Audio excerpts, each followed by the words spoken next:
Steven, arrête s'il te plaît, j'ai jamais pu encadrer Michel Legrand.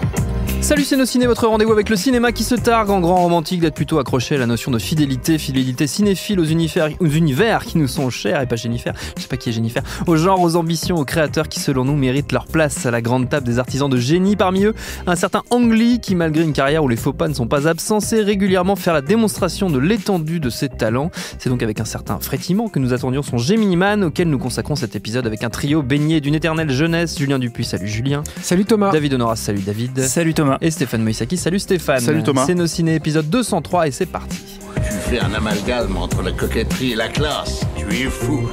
Enfin, si ça te plaît.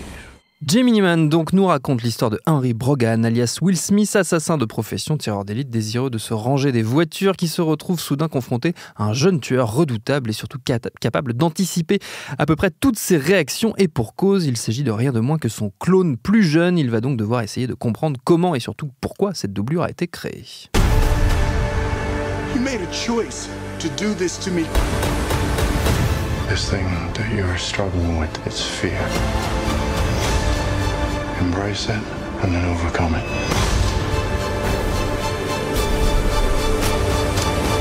Of all the people in the world to come after me, why would he send you?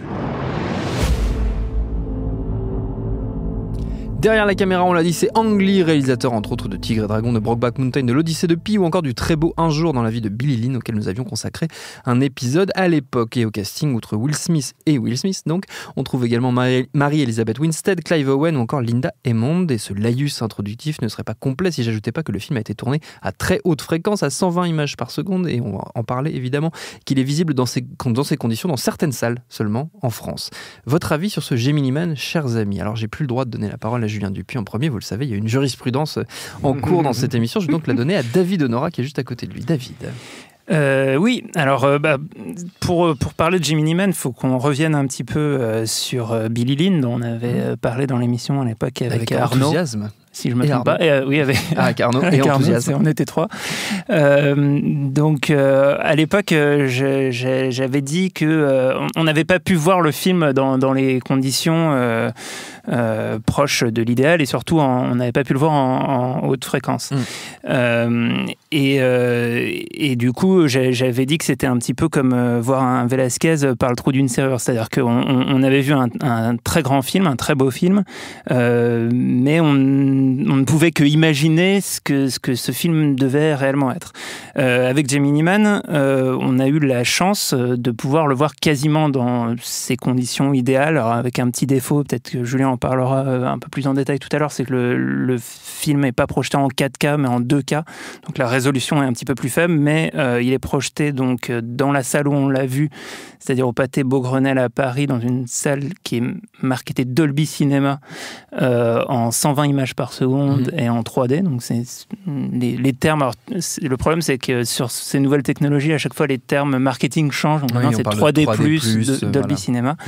Et donc il existe Dolby Cinema, c'est très différent, c'est une réalité il y a aussi spécifique. Alors, donc... Mais en tout cas, c'est ces termes qui permettent d'identifier les salles si vous voulez le voir dans ces conditions. Et donc en France, il y a une dizaine de salles Pathé Gaumont qui sont donc siglées Dolby Cinéma 3D+, et c'est ces salles-là qui vont passer le film en 120 images par seconde. Et donc...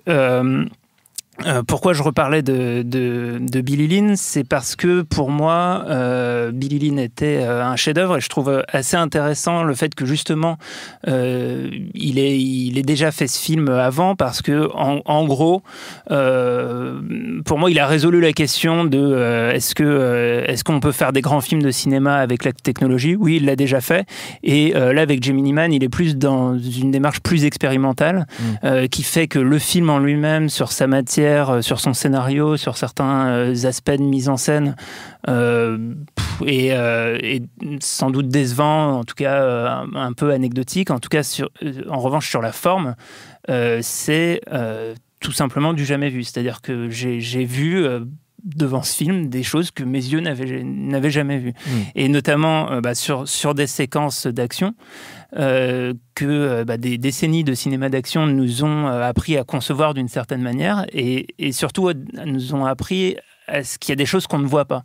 Notamment dans une poursuite, très souvent, les protagonistes, les véhicules sont noyés dans une sorte de flou de mouvement. Le flou de mouvement, c'est un truc qui est très important. En gros, c'est le fait que si vous faites arrêt sur image sur un film classique, ça va être flou parce que le véhicule, il est à plusieurs moments, à la fois au moment où il a été capté, et à tel point que même des films d'animation, par exemple pour Pixar, ça a été un gros challenge à ses débuts de reproduire le flou de mouvement, parce que c'est comme ça qu'on interprète le mouvement, l'action, les déplacements. Et donc en fait, avec Jiminy Man, on a le droit notamment à une séquence de poursuite à moto, qui est entièrement nette. C'est-à-dire que tout est net et tous les déplacements de la moto en permanence sont complètement nets. On a des scènes aussi de poursuites et de combats de nuit où on a une clarté qui est assez saisissante. Des scènes de fusillade où on voit presque les balles, enfin j'exagère un petit peu mais c'est presque ça, on voit les impacts avec une clarté qu'on n'a jamais vue, et du coup il y a tout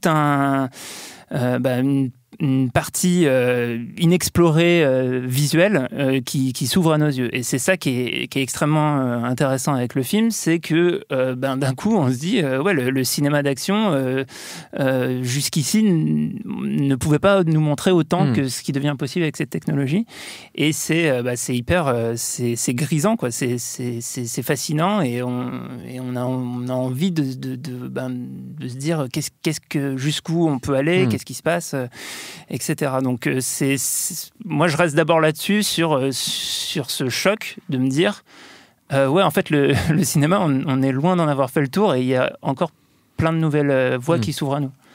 Stéphane? Alors, il y a effectivement ce dont tu as parlé, David, qui est très important, parce que c'est vraiment le défi d'Ang Lee, et c'est un défi aussi de narration, hein, c'est-à-dire vraiment comment faire ressentir ces choses-là aux spectateurs. Après, le problème, c'est que on fait une émission qui est un peu large, on parle du film de manière générale pour tout le monde. Donc pour moi, il y a deux manières d'aborder le film. Il y a une manière de l'aborder comme, je pense, problématiquement pour l'instant, la plupart des gens vont le voir. C'est-à-dire, ils vont voir un film avec Will Smith qui se bat contre son double plus jeune. Donc voilà, donc ça c'est un concept des années 90, parce que ça fait depuis les années 90 que Jerry Bruckheimer essaye de développer le film. Il y a eu beaucoup de réalisateurs, beaucoup d'acteurs en fait qui ont Sean Connery notamment, énormément de gens qui ont tourné autour du projet, et c'est un high concept totalement années 90, comme par exemple un volte-face à l'époque avec Travolta et Nicolas Cage, qui s'échangeaient leur visage. Et donc c'est ce genre de film là, avec effectivement de temps en temps une écriture un peu problématique, où pour régler un problème, pour solutionner un problème, on part d'un endroit à l'autre, on prend un jet, tu vois, parce que comme ça tout le monde a un jet dans sa vie. Voilà, c'est des trucs de cinéma pur hollywoodien d'époque. Le film porte encore ces stigmates-là. Maintenant, je pense pas que ce soit un défaut en soi, pour plusieurs raisons. Parce qu'il y a ce concept, alors on pourrait dire, pour se moquer, on pourrait dire oui, c'est double impact, hein, Van Damme il l'a fait à l'époque, c'est Van Damme contre Van Damme, là c'est Will Smith contre Will Smith. Sauf que Ang Lee, c'est pas Sheldon Lettich, c'est pas exactement la même chose. Voilà, et je pense que quand il choisit ce projet-là, déjà c'est super couillu de sa part, moi je trouve. Après le revers qui s'est vraiment essuyé, il faut le préciser, sur Billie Lynn, vis-à-vis non pas de l'échec commercial, mais l'échec critique du film, c'est-à-dire que vraiment il s'est fait ramasser la gueule sur ce qu'il a présenté à l'époque. Aussi pour des raisons politiques sur le sujet du film, et la manière dont il a été reçu aux États-Unis est aussi liée au fond. Oui, mais alors sur la forme, en fait, le problème, c'est que voilà, même là, récemment, j'ai lu un article de Télérama, pour ne pas le citer, où en gros, la personne qui a écrit, j'ai oublié son nom, je suis désolé pour elle, dit en gros, c'est du jamais vu, on espère qu'on le reverra jamais. Donc voilà, il y a une espèce d'approche rétrograde en fait sur le HFR qui est assez évident. Ceux qui, je vais peut-être le préciser aussi pour les gens qui pensent ne pas forcément avoir vu un film en HFR, il y a quand même eu les Hobbits qui sont sortis aussi dans certaines salles à l'époque. Voilà. Et là, en fait, ce qui est très intéressant, c'est que il y a quand même un espèce de jeu thématique dans ce que le film raconte, qui est lié aussi à la technologie. C'est-à-dire, il y a l'idée de regarder qui on a été et qui on peut devenir, etc., qui est quand même assez intéressant, en fait, là-dedans, et qui est, à mon avis, pas innocent de la part d'Ang Lee quand il décide, en fait, de pousser les potards à fond, pour la technologie sur ce film-là. Et après, voilà, alors il y a mais c'est quelque chose que Julien m'a pointé du doigt quand il a vu le film, que Yannick lui avait pointé du doigt, Yannick Dahan, notre ami et collègue, lui avait pointé du doigt. C'est un film qui s'ouvre sur un train qui arrive en gare, et donc en fait, de manière assez célèbre, l'arrivée du train en gare de La Ciotat.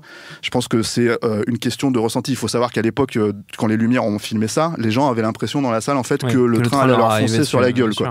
Donc quand un cinéaste aussi finalement reconnu, plébiscité, et je pense cinéphile que Ang Lee utilise cette image-là, il l'utilise à bon escient, c'est-à-dire il l'utilise vraiment en ayant cette conscience que ce que je vais vous montrer, ça va vraiment être une redécouverte du cinéma. D'ailleurs, son credo à lui, c'est de dire il faut trouver la nouvelle forme du cinéma, c'est-à-dire à travers l'emploi de la caméra numérique et ce genre de choses.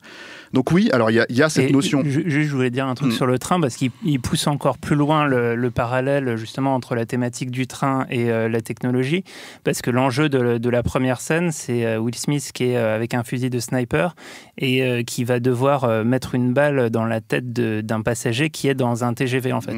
Et du coup, tout l'enjeu, c'est que son œil soit capable de saisir la frame pile au bon moment, et c'est une translation plus fortement parce qu'il y a un jeu de format en fait au début du film en fait où tu le vois à travers la lunette du sniper. C'est un truc que Ang Lee a souvent fait en fait, le jeu de format. Il le fait dans l'Odyssée de Pi, il le fait dans Hulk, il l'a fait dans plein de films, donc voilà.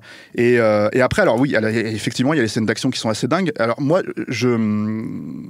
là je vais vraiment essayer d'être dans le ressenti pur en fait le sentiment que j'ai en fait quand j'ai regardé ce film, et c'est très perturbant, c'est à la fois en fait exaltant et perturbant, c'est que en regardant le film avec la technologie, c'est-à-dire vraiment tel qu'il a été pensé, tel qu'il a été présenté en fait au public et conçu de A à Z, parce que je pense que le souci c'est que si on regarde ce film en 24 images dans une salle classique, en fait c'est pas seulement qu'on regarde un film qui n'a pas été pensé pour ça, c'est aussi qu'en fait il n'a pas été terminé en post-produit pour ça. C'est-à-dire, je pense que s'il y a une version qui a vraiment été travaillée au petit soin jusqu'au bout, c'est celle que Ang Lee voulait à fond, et le reste, je pense que les directives sont un peu démerdez-vous, quoi.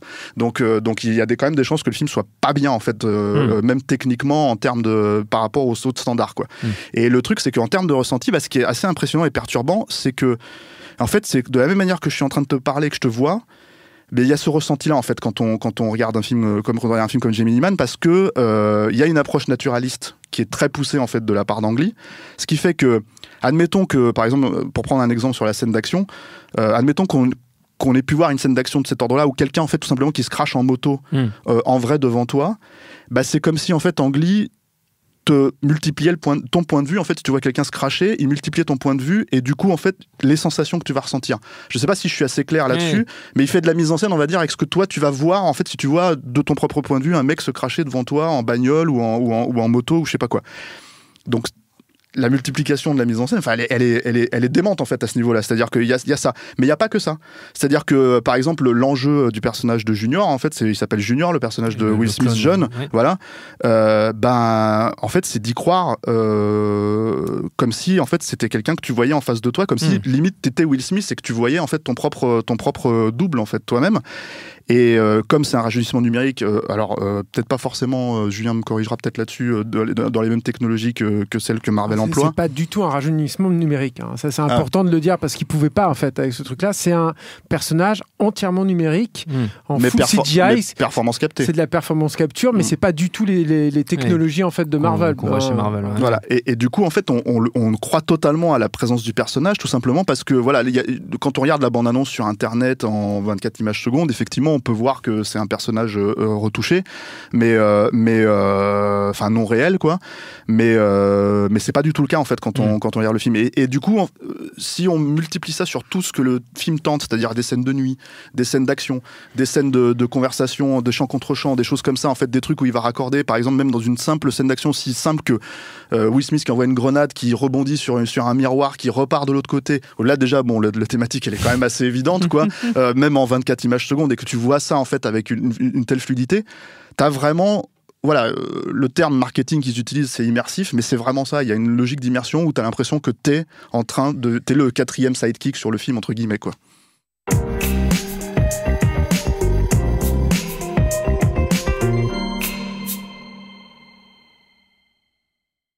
Julien?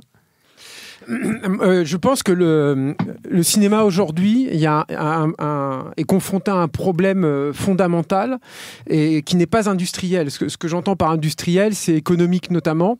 C'est-à-dire que, et on n'est pas les derniers à se plaindre de ça, il y a des dérives aujourd'hui. Disney, c'est l'exemple le plus flagrant, etc., qui abîment le cinéma. En tout cas, qui abîment le cinéma qu'on aime. Mais je pense que le problème il est ailleurs. Et je pense que le problème, ça fait longtemps qu'il se pose. Je pense que le cinéma, c'est un art qui se définit, enfin pas exclusivement, mais en grande partie par sa technologie. C'est comme ça, c'est un fait. Ça fait partie de ses gènes. C'est comme ça qu'il s'est renouvelé, c'est comme ça qu'il s'est créé, c'est comme ça qu'il a trouvé sa raison d'être, c'est comme ça qu'il a continué à exister alors que la télé envahissait les foyers de tous les gens qui allaient auparavant au cinéma. Et c'est comme ça qu'il peut continuer à exister. Et aujourd'hui, le cinéma, j'apprends rien aux auditeurs de nos ciné. Il est en danger. C'est-à-dire que d'un côté, c'est vrai que l'audience continue à croître, mais on voit bien qu'il n'occupe plus la place qu'il a pu occuper par le passé. Il faut que le cinéma retrouve sa place. Et je pense que ça, c'est pas une problématique, j'ai même envie de dire quelque part artistique. C'est une problématique purement technologique. Il faut que le cinéma retrouve sa place en salle. C'est important, c'est comme ça. Je pense, et je ne suis pas le seul à le penser, hein, c'est une réflexion que j'ai eue en interviewant beaucoup de gens, qu'il y a une fatigue autour du langage cinématographique tel qu'on a pu le pratiquer auparavant. Et je pense que c'est d'autant plus grave que le cinéma finalement a beaucoup stagné sur ces quelques dernières décennies. C'est-à-dire qu'il y a des belles avancées au niveau de sonore notamment. Il y a eu cette percée en fait du relief. Et ça on l'oublie en fait aujourd'hui. Mais pourquoi il y avait le relief à une époque et pourquoi ça tenait tant à cœur en fait à Cameron de remettre en place le relief? C'était pour redonner sa place à l'expérience en salle. Et il y a eu des petites tentatives comme ça. Mais je pense que le cinéma a été profondément abîmé, on va dire dans les années 70. Et quand je parle de cinéma, je parle de l'expérience en salle, encore une fois, donc la définition fondamentale du cinéma, avec en particulier le morcellement des salles. C'est-à-dire la disparition des grandes salles qui a été à peu près générale dans toutes les grandes capitales en tout cas, au profit de plus petites salles, et parallèlement à ça, une stagnation avec du 35 mm qui a été remplacé après par des projecteurs numériques, mais finalement les projecteurs numériques n'ont rien vraiment changé à la problématique. Parallèlement à ça, il y a eu aussi un frein qui a été, pareil, sans précédent dans l'histoire du cinéma et que moi j'ai vu apparaître, disons, ces 2 dernières décennies, d'attitudes profondément réactionnaires vis-à-vis du cinéma. C'est-à-dire que le cinéma, pour une frange de la critique du public et un petit groupe de cinéastes, le cinéma, c'est le cinéma. Et puis c'est tout. Puis on a trouvé la solution miracle du cinéma il y a, je sais pas moi, il y a plus de 50 ans maintenant, qui est cinéma couleur. Alors tu peux choisir le format, mais sonore, à 24 images par seconde et en pellicule de préférence. Je pense que ça, c'est une erreur fondamentale en fait. Et je pense que le cinéma, il a besoin de neuf. Et je pense que le cinéma, il a besoin en fait que tu retrouves sa raison d'être en fait et sa raison d'exister et ce qui l'a rendu vivifiant surtout à ses débuts, quoi. Alors, comment tu résous cette problématique-là ? Je vais venir à Jamie Iman, hein, je t'écoute, très inquiet. Mais quelle a été la finalité en fait du cinéma ? Comment il a fonctionné le cinéma ? Quel a été son moteur ? Même quel a été le moteur avant ça des lanternes magiques et de toutes les expériences photographiques qui avaient pu précéder l'arrivée du cinématographe ? Il a cherché à s'approcher du regard humain. Le cinéma, c'est capter un environnement ou recréer un environnement pour l'assujettir au regard d'un metteur en scène, d'un auteur, d'un narrateur, de quelqu'un qui va te raconter une histoire. Mais il faut capter cet environnement. Et capter cet environnement, si possible, de la façon dont tu perçois ton environnement.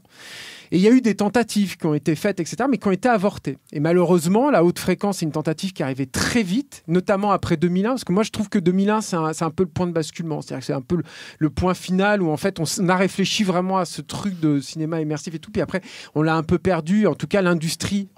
Dans 2001, tu parles de l'année ou du film ? De l'année. Pas de l'année du film, pardon. Du film. En 68. Mais voilà. Et du coup, en fait, comment tu récupères en fait le regard humain ? Et la haute fréquence est, disons, une des solutions les plus évidentes avec le relief. Pourquoi ? Parce que en fait, le 24 images par seconde n'a pas été choisi pour des raisons artistiques. Il n'a pas été choisi pour des raisons esthétiques, hein. le 24 images par seconde a été choisi pour des raisons principalement économiques. C'est-à-dire que même il a été indexé en fait sur l'arrivée du cinéma sonore, mais même avec ça, on aurait pu faire un peu plus de fréquence d'images par seconde. Mais ça coûte plus cher, parce que tu imprimes plus de pellicules, puis les copies du coup coûtent plus cher. Donc on s'est arrêté là. Et il y a eu des tentatives, hein. Bon, la plus célèbre c'est le Shoscan de Douglas Trumbull, d'augmenter en fait la fréquence d'image, et ça c'était intéressant parce que Douglas Trumbull, de la même façon que Cameron le fera des années plus tard, avait testé en fait la réaction physiologique. Donc là on parle de science, hein, vraiment pas de perception artistique d'une œuvre, mais la relation physiologique d'un spectateur lambda sur ce qu'on était en train de lui montrer. Et il l'a comparé à 24, je crois que c'était 24, 48, 60. Et je crois qu'ils s'arrêtaient à 60 à l'époque. Je crois qu'ils n'arrivaient pas à aller au-delà. Et les résultats étaient monumentaux. De la même façon que scientifiquement, il est prouvé que quand tu perçois une image en relief et quand tu la perçois à plat, la réaction physiologique est beaucoup, beaucoup, beaucoup plus puissante. Et du coup, je pense que avec Gemini Man, mais comme on l'a pressenti un peu avec le Hobbit, et puis j'imagine qu'on devait le sentir avec Billy Lynn, et malheureusement, comme mes confrères, moi, j'ai pas pu voir le film comme il a été conçu. Mais moi, je suis heureux en fait d'avoir vu ça aujourd'hui. C'est-à-dire que j'ai eu l'impression de redécouvrir le cinéma dans le bon sens du terme. C'est-à-dire de me dire, mais il va là en fait. Le cinéma, il peut aller là. Il peut redonner, il peut retrouver une vigueur en fait là-dedans. Il peut être à nouveau vivifiant. Et je pense que c'est réussi déjà parce que la technologie, elle est quand même vachement au point.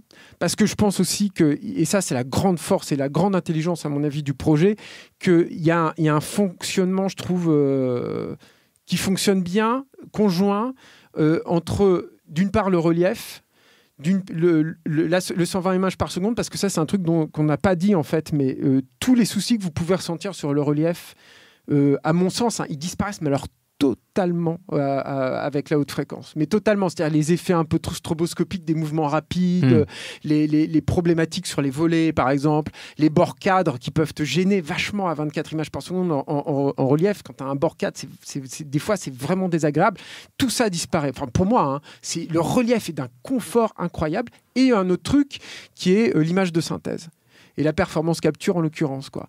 Qui, ça, pour le coup, moi, j'avais vraiment ressenti ça dans le Hobbit, où tout à coup, je me disais, putain, c'est les images de synthèse qui font plus vrai que les autres acteurs.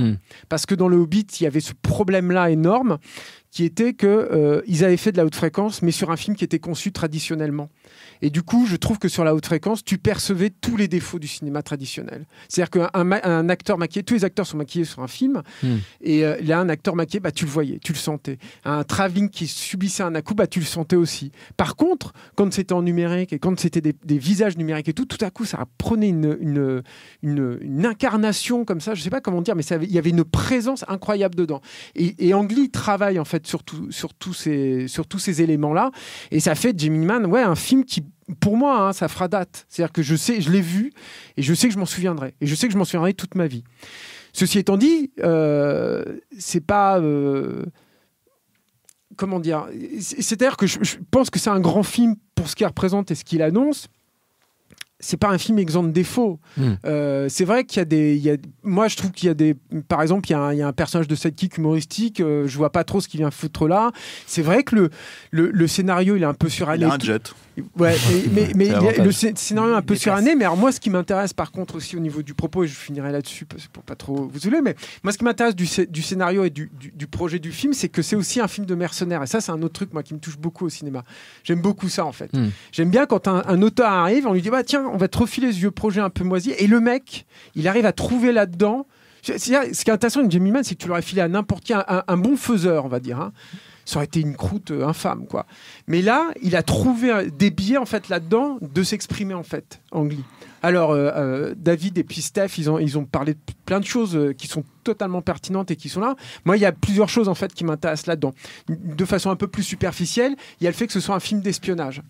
Enfin, c'est pas superficiel parce qu'en fait, c'est les deux strates de ce que je vais démontrer. Je vais essayer de démontrer. C'est un film d'espionnage. Alors ça, il y a un truc qui est super cool, c'est que dans les films d'espionnage, en règle générale, hein, on va dire, un des plaisirs du film d'espionnage par essence, c'est le voyage. C'est ça que tu vas voir dans les James Bond et tout. C'est quel pays cette fois James Bond va visiter et tout. C'est génial en fait en haute fréquence parce que tu as vraiment l'impression d'être là. d'être sur ces pays-là, en fait, de visiter Carthagène, d'aller à Budapest et tout. C'est incroyable, c'est génial. Ça redonne, encore une fois, un sens à ça. Maintenant, tu t'en fous un peu que James Bond il aille dans tel ou tel pays. La Terre s'est rétrécie, c'est plus comme avant. Par contre, dans Gemini Man, c'est incroyable parce que tu te dis, putain, en l'espace de 2 heures, je suis allé là, je suis allé là, je suis allé là et tout. Et t'as vraiment eu l'impression d'y être, d'avoir vu ces étals, d'avoir vu les peintures un peu écaillées et tout. C'est incroyable. T'as vraiment cette impression de sensation de voyage. Et sur l'autre truc, sur le film d'espionnage, moi, ce qui m'intéresse beaucoup dans le film, c'est sur le mensonge. C'est-à-dire que moi, je pense que Ang Lee, il est sur toutes ces technologies-là et depuis l'Odyssée de Pi, ce qui l'intéresse, je pense, et même sur Hulk, j'ai envie de dire, et là je parle de l'image de synthèse photoréaliste, du coup, pour Hulk, évidemment, et de la 3D et de la Schaffer pour le reste. Je pense que c'est moins l'immersion qui l'intéresse que la vérité. Ce qui est super dans Gemini Man, par exemple, mais ça va de pair. Oui, mais c'est plus précis en fait, je pense. Et ce qui est intéressant dans Gemini Man, c'est que, par exemple, le personnage de Will Smith, il arrête pas de dire non, mais on fait pas de rendez-vous Skype ou je veux pas vous avoir au téléphone, je veux vous voir. Et c'est quand il voit les mecs en fait, qui sait est-ce qu'ils mentent, est-ce qu'ils font un double jeu, et puis quelles sont ses véritables velléités et tout, et avec son antagoniste principal qui est donc son moi jeune, c'est le gros truc en fait. C'est qu'il faut qu'ils puissent se voir. Il y a un mano à mano, ils n'arrivent pas à se voir, ils sont pas face à face. Et une fois qu'ils sont face à face, et ben là, ça débloque le scénario, etc. Et évidemment, c'est un pendant sur la façon qu'il a de filmer. C'est-à-dire que dans Gemini Man, par exemple, il y a très peu en fait de chant contre chant, on va dire classique. Vous regarderez, vous ferez attention, mais vous verrez que dans les discussions entre les personnages, il y a très rarement une amorce de personnages quand ils se parlent l'un et l'autre et que tu changes de point de vue. Ce qu'il faisait beaucoup déjà dans Billy Lynn, mais qu'on pouvait voir sans... Dans Billy Lynn, il travaillait. Et du coup, il travaille le gros plan et le truc de façon assez dingue. Et c'est aussi un des trucs où tu redécouvres le cinéma. C'était le gros truc de Spielberg, je me souviens, il disait la télé a tué le gros plan. Avant, le gros plan au cinéma, ça avait un pouvoir, boum. Quand tu voyais Hitchcock qui te foutait un gros plan, c'était bam. Là, tu te disais, c'est un truc puissant, quoi. Et la télé a banalisé le gros plan parce que la télé est obligée de travailler en plan rapproché pour des raisons économiques, puis aussi effectives, parce que nous, on n'a pas le même rapport à l'écran de télé qu'au cinéma. Billy Lynn, c'est ça qui est génial. Ça redonne du poids au gros plan. C'est-à-dire que tout à coup, je me dis, putain, j'ai plus besoin en fait d'un plan général ou d'un truc comme ça et tout. Je peux avoir juste un gros plan. Tout à coup, je redécouvre l'humain. Je le lis différemment. Je lis le jeu du comédien différemment. Et je lis le Will Smith numérique différemment. Voilà. En gros, un tout petit truc juste avant de laisser la parole à David sur le Will Smith numérique. Il y a un truc qui m'a fait super bizarre, mais qui prouve aussi que c'est vachement réussi. Tout n'est pas réussi dans Will Smith numérique. Je dirais qu'il y a il est à 90% totalement réussi. Ce qui est gigantesque, c'est énorme. Alors évidemment, les gens et les détracteurs du film vont servir des 10% restants pour défoncer le truc. Ça, c'est logique. C'est énorme ce qu'ils ont fait avec ce truc-là. Mais par contre, moi, le truc qui m'a troublé, qui est vachement intéressant sur la performance capture, parce qu'on en parle beaucoup moins quand même, c'est que je me suis dit, pendant le film, au début, je me suis dit, mais j'ai un problème quand même avec ce personnage. Et en fait, j'ai compris que j'avais un problème parce que Will Smith, il jouait pas comme ça en fait quand il avait cette gueule-là. Oui. Il jouait pas avec cette intensité-là et il se mettait pas en fragilité comme il se met dans le film. Et ça m'a surpris en fait. Mais j'ai eu du mal en fait à le lire et à mettre le doigt comme dessus. ça. Pardon David. Ah, ça c'est très intéressant et effectivement ça appelle à réexaminer le film en s'imaginant le Will Smith du Prince de Bel-Air jouant le rôle, quoi. Enfin, où est-ce qu'on aurait pu adapter le rôle à ce type de persona, quoi. Et ouais, moi je trouvais très intéressant ce que tu disais sur le fait que c'est un vrai tournant technologique et que la technologie est complètement moteur dans l'histoire du cinéma. Et ce que je trouve intéressant, c'est qu'on arrive, en fait, on revient à en fait un terrain d'exploration et à quelque chose de primitif dans le rapport au cinéma. Et autant je trouve que, je suis d'accord avec ce que tu disais sur le fait que plein de problèmes de la 3D sont résolus par la haute fréquence. Et en même temps, j'ai quand même, moi, été confronté à des nouvelles problématiques qui ne sont pas toutes réglées et qui sont liées notamment au fait que, comme tu le disais, on se rapproche de plus en plus de la perception naturelle de l'œil humain. Et du coup, pour moi, on est dans une sorte d'uncanny valley, en fait, comme c'est un terme qui fait référence en robotique ou en image de synthèse, quand on reproduit un visage humain et plus on se rapproche de la réalité, plus ça devient flippant. Plus ça devient flippant et un peu bizarre, et il y a un truc qui cloche et notre cerveau comprend que ça cloche, mais on ne sait pas exactement ce que c'est. Donc ça nous met dans une sorte de vallée du malaise. Et j'étais un petit peu là-dedans sur certains plans, et alors moins dans les plans d'action qui en fait ouvraient mon regard à quelque chose de complètement neuf, mais justement plus dans des scènes plus plan-plan de champ contre champ, et notamment par les choix de focale, en fait, des choix par exemple de longue focale très cinématographiques avec l'arrière-plan flou. Avec ces effets-là, en fait, avec la haute fréquence, avec la 3D, deviennent très bizarres. Parce qu'en fait, c'est jamais comme ça dans la réalité. C'est-à-dire que notre œil fait jamais à ce point le point sur le premier plan, et c'est-à-dire que quand je regarde, je pense qu'il faut tout repenser, en fait. C'est ça qui est génial, mais du coup ça c'est très intéressant, parce que du coup j'ai certains plans, il y a des plans sur la marina au début du film où j'ai une sorte de petit effet de tilt shift, un petit effet un peu miniature, où on a l'impression que c'est toc. Et en fait, à mon sens, c'est parce que là, sur ce coup-là, Ang Lee emploie des réflexes de mise en scène classique du cinéma qui ne sont plus vraiment adaptés à la technologie. Et ça, c'est très intéressant, justement, tout ce qui va reposer là-dessus. Moi, je pense que c'est parce qu'il le fait sans filet aussi. C'est ça le truc sur ce film-là. C'est-à-dire que peut-être que ce qu'il faut préciser vis-à-vis et on verra sur Avatar ce que ça va donner sur les suites, parce que Cameron est censé tourner en tout cas un minimum 60 images secondes, je crois. Non, je crois que c'est en 120, mais 120. Il était question, en fait, après... mais tout va changer, je pense. Mais après Billy Lynn... c'est une petite aparté, mais il était question en fait qu'il change la fréquence d'image au cours du film, ce qui à mon sens est une connerie. Si je puis me permettre, je vais pas me mettre à la place de Cameron, mais je vois pas trop comment ça peut fonctionner en fait. Je trouve ça bizarre. Mais je sais pas, on sait pas. On sait pas encore exactement, mais en tout cas l'idée c'est que c'est un univers de fantasy comme le Hobbit était un univers de fantasy. Là c'est pas un univers de fantasy. Il y a certes un clone, il y a certes un élément, on va dire entre guillemets fantastique, il y a un cadre réaliste. Voilà, mais il y a un cadre extrêmement réaliste et il le joue en fait complètement. Et du coup ce réalisme en fait qu'il recherche, c'est ce qui est bizarre en fait aussi dans le film, c'est-à-dire que pour nous, je pense que si on avait 20 films comme ça par an, on n'aurait absolument pas ce problème-là en fait sur le film, mais le fait est qu'on en a qu'un une fois tous les 3 ans, il se trouve que il y a pas il le fait vraiment sans filet. On dira, moi j'aime beaucoup le Hobbit, je trouve qu'il y a beaucoup de choses très belles dans le film, mais j'ai l'impression que, je dis peut-être une connerie, mais j'ai l'impression que l'idée en fait que ce soit un univers de fantasy, il a des façons, quoi qu'il arrive en fait, de se rattraper.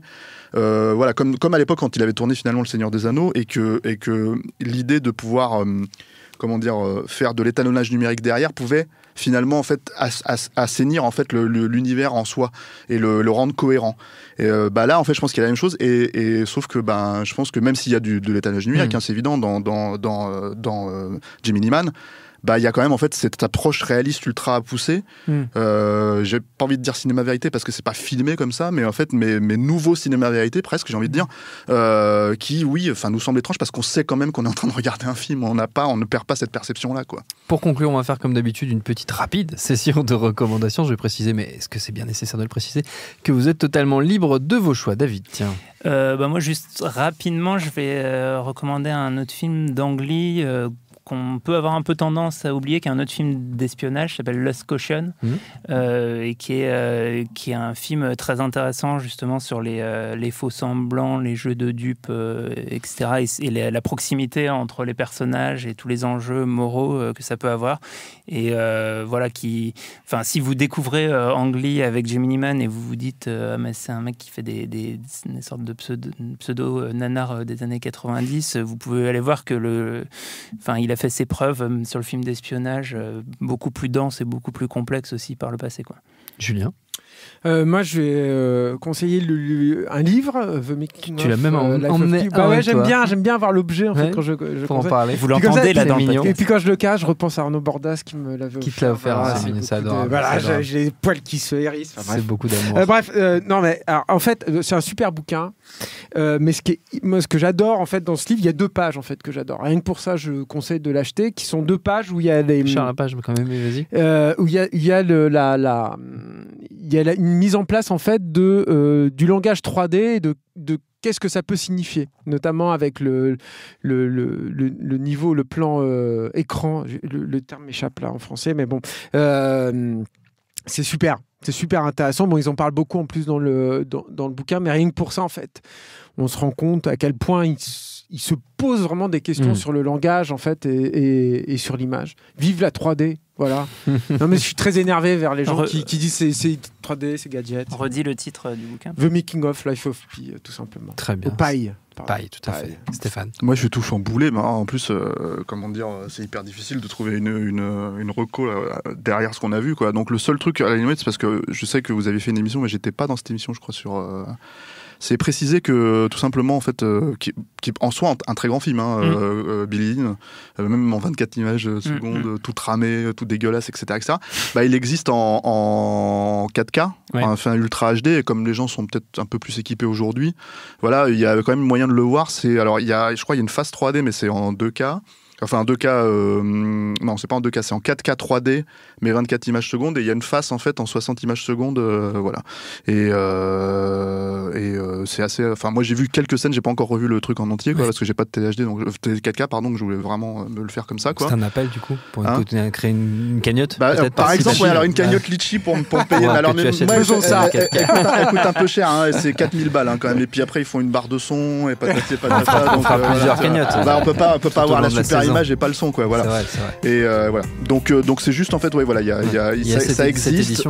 Donc pour ceux qui veulent vraiment en fait se plonger dans cette entre guillemets nouvelle techno, on a beaucoup exagéré, Anaconda l'avait déjà fait avant, voilà, mais bon, ça existe, voilà. Très bien, et notre temps est écoulé. Merci à tous les trois, merci à Marie à la technique, binge.audio pour toutes les infos utiles, et puis on vous dit à très vite.